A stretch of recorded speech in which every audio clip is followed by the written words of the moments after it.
How's everybody doing? My name is Anthony Brian Logan, and today we got to talk about Roy Moore and the allegations of sexual misconduct that happened about 30 or so years ago with 4 girls between the ages of 14 and 18. Now, I've not been able to find all of their accounts, all of what they have to say, except for one of the women. There's a story out about her, about how she worked for the Democratic Party. There's pictures of her as a sign language interpreter working for the Hillary rally or Obama rally. And she's also a supporter of Doug Jones, who is a Democratic opponent of Roy Moore. But if the allegations are true, I wouldn't be surprised if she supports the opposite guy aside from Roy Moore. But I linked to that information in the description box below. But basically, that's what is going on. That's the story about Roy Moore. But before we get into my feelings about it and everything, I want to tell you a little bit about Roy Moore and why he's important. Now, he is currently running, like I said, for the Senate seat that has been left vacant by Jeff Sessions. Remember, he is the current Attorney General, and before he was Attorney General, he was in the Alabama Senate. So once he was removed from the Senate seat to, the national government in the White House, that seat was left vacant. That seat is currently being filled due to appointee by Luther Strange. Okay. He was appointed by the former governor, Robert Bentley. And that's a whole different story in itself. Robert Bentley. He actually stepped down since then. Now you have Kay Ivey in there. But the story of Robert Bentley is really crazy. I heard he didn't get a salary yet. He had a affair with an aide, which was caught on audio tape. And it wasn't illegal necessarily, but what he did was he used funds from the coffers of the state to pay her. It was really weird. He got locked up and everything for it. He's not really in jail right now, but he did get arrested. He did get a mugshot, and I'll link to the information in the description box below. But that's kind of aside from the story, but it was interesting to know how to put that out there. So what you have is Luther Strange in office right now. He's going to be removed from office when either Doug Jones, a Democrat, or Roy Moore, the Republican, wins. Or at least that's what should happen. People talking about now, because of the allegations against Roy Moore, they're going to write in Luther Strange instead, but I don't really know how that's going to work. During the actual primary, Luther Strange came kind of close to Roy Moore, but was pretty far away. And I'll put the actual results of the primary election on the screen before you, so you can see what kind of chasm there was. Now, if you remember, during the actual primary, Donald Trump was a big time supporter of Luther Strange. I remember that.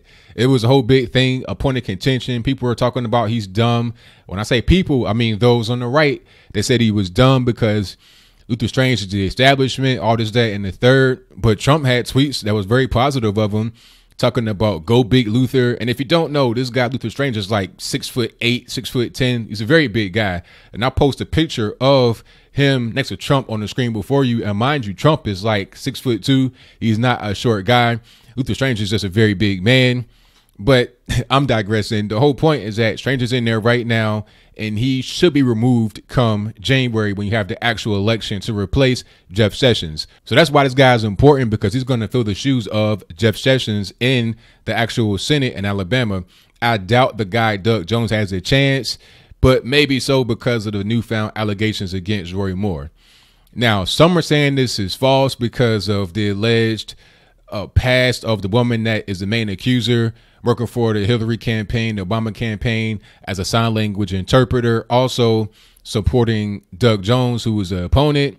But like I said, why would you support Roy Moore if the allegations are true? There's also allegations of the Democratic Party National running a smear campaign on all Republican people. But I've seen bad ads. I live here in Virginia. I just did a video about that crazy ad directed against Ed Gillespie, portraying a Gillespie supporter as somebody that was just trying to hurt so-called minority children, with a Gadsden flag on a license plate, a Confederate flag, a big one, and the bed of their pickup truck. So I know bad ads when I see them, but I've not seen any kind of sexual assault or sexual misconduct, underage relations between a man and a woman. I've not seen that in the race as of yet, but maybe they just had to pull this out. I don't really know. It's hard to tell whether there's truth behind the allegations or not, but I know the liberal media is all over it like white on rice. And it's kind of crazy because although the liberal media has reported on other allegations, they're not really all over it like the way they are right now. People talking about, oh, because it's a political race. Well, do you care really who's a senator of Alabama? Maybe you do because you want to have the House and Senate get flipped to the Democrats. I doubt that this would really cause a seat to get flipped. If anything, you have Luther Strange come in at the ninth inning at the at the 0 hour and win over the Democratic guy. But then again, I don't know how much support the Democratic guy has over Roy Moore or Luther Strange, but I digress. My whole point is that the liberal media is focusing on the story a lot. They're not talking a whole lot about Louis C.K., who, by the way, just admitted that the allegations against him, doing inappropriate sex acts in front of women that they did not ask for. He said it's true and he apologizes.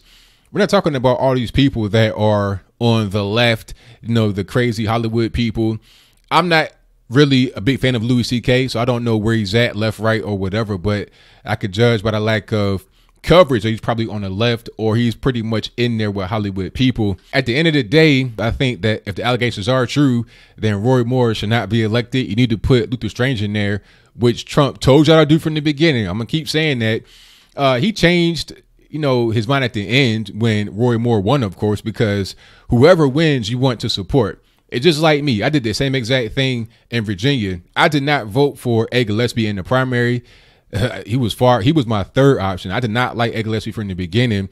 My list of people I wanted to be the governor were, in order, Frank Wagner, Corey Stewart, and Ed Gillespie, right?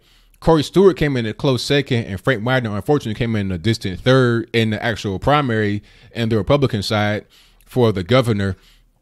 But I still voted for Ed Gillespie in the actual gubernatorial race, just a few days ago. Unfortunately, but not surprisingly, he lost, but I still voted for him regardless because I'm like, okay, it's better to have this guy in here who I don't like rather than Ralph Northam and his whole cabal who have been trying to run Virginia into the ground and make it like a sanctuary state, an Islamic caliphate, or whatever they want to do.